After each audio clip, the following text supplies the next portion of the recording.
This week's portion, Naso, happens to be the longest Torah portion of all in the entire Torah.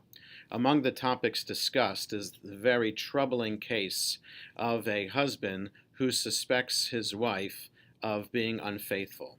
That woman is called a sotah, and we find in the Torah that a husband who suspects his wife can bring her to the Mishkan, the portable sanctuary, and later to the temple in Jerusalem, and have her undergo a very demeaning and humiliating ceremony in which she has to drink a very disgusting concoction of water, dirt, and a parchment with a prayer written on it with God's name mixed all together.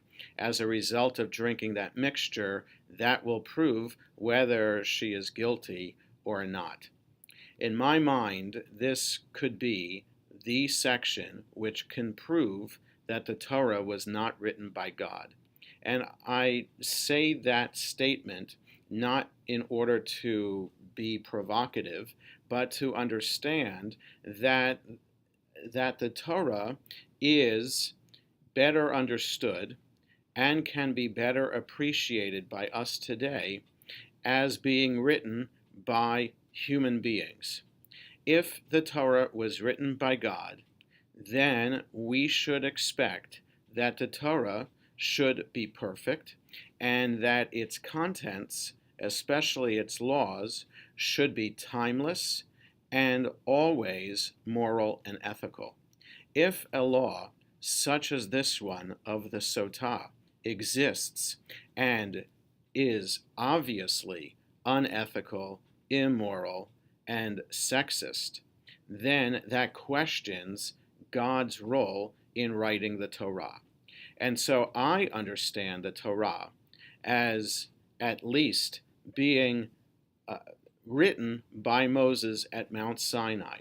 I don't necessarily think that Moses may have existed or not. In other words, I don't think it matters whether we can prove beyond a shadow of a doubt that Moses actually existed.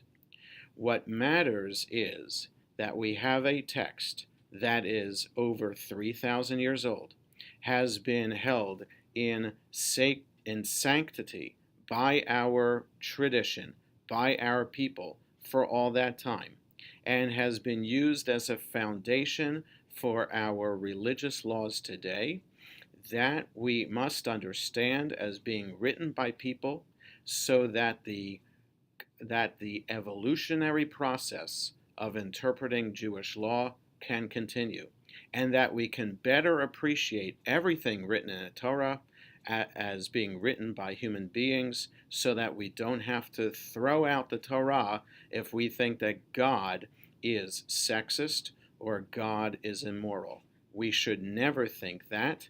Instead, we look to the Torah as the first such human effort of being moral and ethical in a religious context, so that we can continue to evolve to be moral and ethical in a religious context today. May the lesson of the Sotah, this very archaic, barbaric ceremony, teach us that we must always evolve the system so that all men and women, everyone, is treated equally and fairly. Shabbat Shalom.